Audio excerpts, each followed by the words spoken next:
Hello everyone, welcome to Wills IAS Academy, one stop solution for UPSC CSE preparation.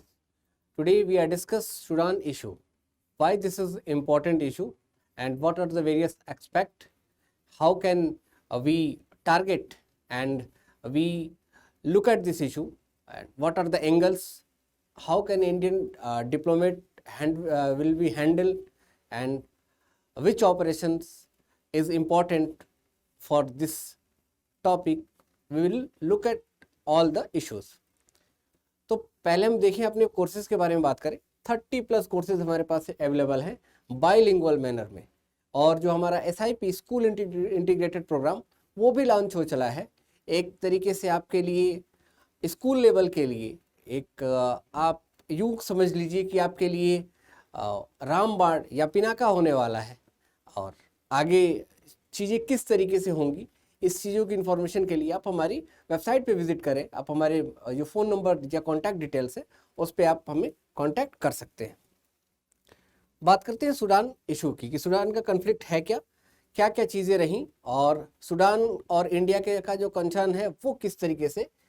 देखिए, ये जो concern है ये छोटा नहीं है, और इंडियन डिप्लोमेसी के हिसाब से देखें तो हमारे लिए चैलेंज है। चैलेंज क्यों है और किस तरीके से इंडिया की जो डिप्लोमेसी रही, एक चीज़ हमने बहुत क्लियर रखी कि कभी भी हमने अपने देश के सिटीजन्स को किसी भी सिचुएशन में कहीं भी छोड़ा नहीं। हम फॉलो अप करते रहे, हमने उनके लिए स्पेशल ऑपरेशंस चलाए, उनको इवैक्यूएट करा, और इसके कंपैरिजन में देखें तो यही सूडान की सिचुएशन है कि जहां अमेरिका के USA के 16,000 जो सिटीजन्स हैं जो एंग्लो अफ्रीकन हैं, उनको USA ने ये कह दिया कि आप अपनी लाइफ की जिम्मेदारी आप सेल्फ लें, हमारे पास समय नहीं है, हम इस चीज़ को नहीं देखेंगे। और इसकी वजह से उन्होंने वहाँ अपनी जो एम्बेसी थी उसको भी बंद कर दी। अब जब एम्बेसी बंद हो जाती है तो बात ये आती है कि कैसे पता करें कि कौन हमारा सिटीजन है, क्योंकि एम्बेसी जो होती है वहाँ के जो इन्वॉय होते हैं वही इस चीज़ को क्रॉस करते हैं, उनका पासपोर्ट चेक करते हैं, उनकी वीज़ा डिटेल्स सबमिट की जाती है। वो चीज़ें तो यहाँ हो नहीं पा रही हैं। अमेरिका ने अपनी चीज़ों को यहाँ से उठा लिया। अब देखते हैं वर्ल्ड ऑर्डर के बारे में बात करें। इंडिया ने ऑपरेशन कावेरी चला रखा है, और अब तक हम 3000 से ऊपर लोगों को वहाँ से इवैक्यूएट कर लिए।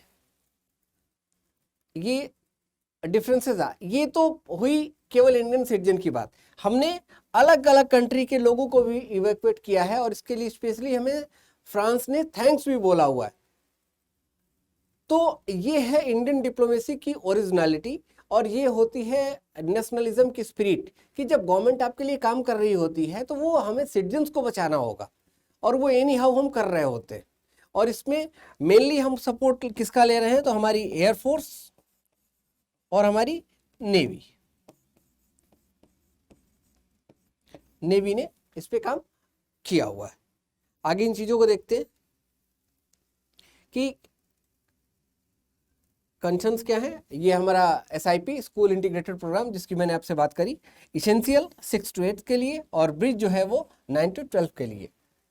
देखेंगे चीज़ें किस तरीके से बनी हुई हैं। इसकी काफ़ी वीडियोस भी आपको देखने को मिलेंगे। आप साइट विजिट करें, वहाँ से भी आपको चीज़ें मिलेंगी। कॉन्टैक्ट डिटेल्स है, वहाँ भी आप चीज़ें कर सकते हैं। एक चीज़ और, ये दोनों लेवल पे है। इंडिविजुअल लेवल पे भी अगर कोई से लेना चाहे वो उसके लिए भी ओपन है, और स्कूल लेवल पे भी हम इसे स्कूल भी अगर इस पर इंटीग्रेट होना चाहे तो हम उसके लिए भी इसे ओपन रखे हुए। ऑलरेडी ये कोर्सेज और भी स्कूल्स में कंटिन्यू है और प्रॉपरली रन कर रहे हैं। अगर सूडान के कन्फ्लिक्ट के बारे में बात करें, थोड़ी सी इसके बैकग्राउंड को देखें तो देखिए, अब तक 459 पीपल जो है वो मारे जा चुके हैं, और 4000 से ज़्यादा लोग इंजर्ड। ये कंट्री के बारे में बात हो रही है, और इसके बीच में अभी हमारे जो नेक्स्ट 72 आवर्स हैं ये काफ़ी क्रूशियल होने वाले हैं, क्योंकि अभी जो वहाँ राइवलरी चल रही है उसको लेके एक सीज फायर की सिचुएशन बनी हुई है, और आफ्टर 72 आवर काफ़ी टफ हो जाएगा। ये वो सिचुएशन है कि जब ये सूडान के अंदर दो मेन जो फोर्सेस हैं जो इनकी पैरामिलिट्री और जो आर्मी, ठीक है, पैरामिलिट्री को रैपिड सपोर्ट फोर्सेस बोलते हैं वहाँ की, और जो इनकी आर्म फोर्सेस है एसएफ, इनके बीच ये दोनों जनरल हैं और इनके बीच का एक कन्फ्लिक्ट है। और कन्फ्लिक्ट क्या है कि ये नंबर 1 कौन होगा, और जो नंबर 1 होगा पूरी पावर उसके पास आएगी। अब तक ये दोनों लोग एक कोऑर्डिनेशन मेंटेन कर रहे थे और दोनों एक दूसरे के बीच म्यूचुअल लेवल पे चीज़ों को डील कर रहे थे, लेकिन जैसे ही एक को हेड बनाने के बारे में बात आई तो ये कन्फ्लिक्ट शुरू हो गया। ये तो हुई बेसिक चीज़ें आपकी कन्फ्लिक्ट को लेके। और मेन अब यहाँ और एंगल को हम देखते हैं कि चीज़ें कैसे हैं। ऑपरेशन कावेरी जब हमने स्टार्ट करा तो वर्ल्ड ऑर्डर पे एक चीज़ें चल रही थी, इंडिया के अंदर भी चल रहा था कि हम किस तरीके से चीज़ों को करेंगे, और वहाँ से हमने चीज़ों को निकाला और कंटिन्यू टर्की की तरह कंट्री जो केवल आपके लिए बोल सकता है अपनों के लिए, वहाँ उसने अपने जब वो इवैक्यूएट करने के लिए उसने ऑपरेशन स्टार्ट किए तो वो सक्सेसफुल नहीं हो पाया।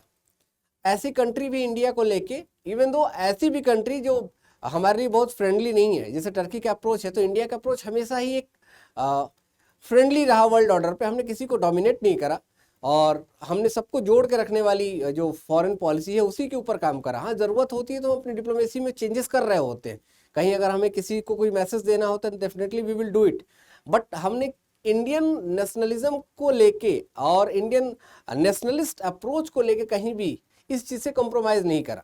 चाहे वो यूक्रेन इशू रहा हो, चाहे वो रसिया की बात रही हो, चाहे यूएसए रहा हो, चाइना रहा हो, पाकिस्तान रहा हो, टर्की रहा हो, यूएनओ में हमारी जो रिप्रेजेंटेशन है वो रही हो, या आप यूँ कह लीजिए कि WTO में अगर कोई हमारी बात आती हो ये रही हो। तो इंडियन डिप्लोमेसी बहुत क्लियर रही, पहले से ज़्यादा मैच्योर तरीके से कर रही है। और दूसरा कि जो इसका रिस्पॉन्स टाइम है वो बहुत ही ज़्यादा इफेक्टिव है। दैट्स वाई जो अभी हमको इसकी इंपॉर्टेंस है वो देखने को मिल रही है।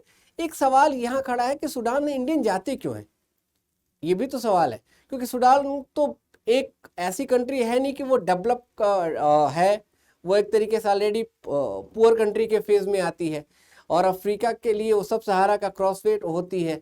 उधर अगर आप देखें तो वो रेड सी के पास का एरिया है, वो यहाँ आपको देखने को मिलेगा, ये यहाँ से कनेक्ट होती है, ठीक है, ये इधर इथोपिया से कनेक्ट हो जाएगी और इधर इजिप्ट से इसका रिलेशन है, इनके बीच का ये पार्ट है। तो सूडान की इंपॉर्टेंस वो भी इंडियन के लिए, देखिए सूडान में इंडियन लोग, जो इंडिया का जो मेडिकल है वो बहुत वहाँ पॉपुलर है, और हम वहाँ मेडिकल सर्विसेज को प्रोवाइड करने के लिए हम इंडियन वहाँ जाते हैं। और इसी वजह से जब ये वॉर शुरू हुई तो हमने इसको स्टार्ट करा, लेकिन अब कंसर्न्स इंडिया के साथ जो आ रहा है कि मेडिकल सर्विसेज की नीड आती है जब कोई ऐसी हेल्थ इमरजेंसी या हेल्थ कंसर्न्स आते हैं। इस वजह से अब वहाँ हमारे जो और भी लोग फंसे हुए हैं जिनको हम इवैक्यूएट कर रहे हैं, ऑलरेडी वो चीज़ें चल रही है वहाँ ये चीज़ें, तो एक इथिकल डिलेमा क्रिएट हुआ पड़ा है। और तो सूडान, लेकिन ओवरऑल अगर इंडिया की स्ट्रेटजी के बारे में बात करें तो इंडिया ने अपनी जो प्रैग्मेटिक अप्रोच रखा इंटरनेशनल पॉलिसी को, वो एकदम क्लियर रखा, अपना स्टैंड लिया। और इवन दो हमारे जो वर्ल्ड ऑर्डर के भी जो और भी कंट्रीज हैं उनकी भी हमने हेल्प करी, उनके भी सिटीजन्स को हमने बचाया। और वैसी सिचुएशन में जहाँ यूरोपीय कंट्रीज़ के बड़े बड़े से फ्रांस जो डेवलप कंट्री है, यूएसए डेवलप कंट्री है, यहाँ इन लोगों ने अपनी एम्बेसी बंद कर रखी, इनके एम्बेसी के लोगों को भी हमने बचाया और अपने लोगों को भी हम बचा रहे हैं। क्लियर कट मैसेज है हमारा, लाउड एंड क्लियर, कि हम एक पावर में बिलीव करते हैं और हमारे पावरफुल होने का मतलब है बिल्कुल नहीं कि आप हमें कहीं से भी कमज़ोर समझें, हाँ, लेकिन हम पावरफुल हैं, इसका मतलब है कि हम दुनिया की मदद करेंगे। तो ये है सूडान का कन्फ्लिक्ट। अब इसमें कई और अपडेशंस आनी बाकी हैं, टाइम टू टाइम मैं आपको इस तरह के वीडियो लाया करूँगा, ये एक्सप्लेनर सीरीज़ का हमारा पार्ट रहेगा और आपको डेट बाय डे बेसिस पे चीज़ें मिलती रहेंगी। हमसे जुड़े रहने के लिए thank you so much, God bless you all, thank you.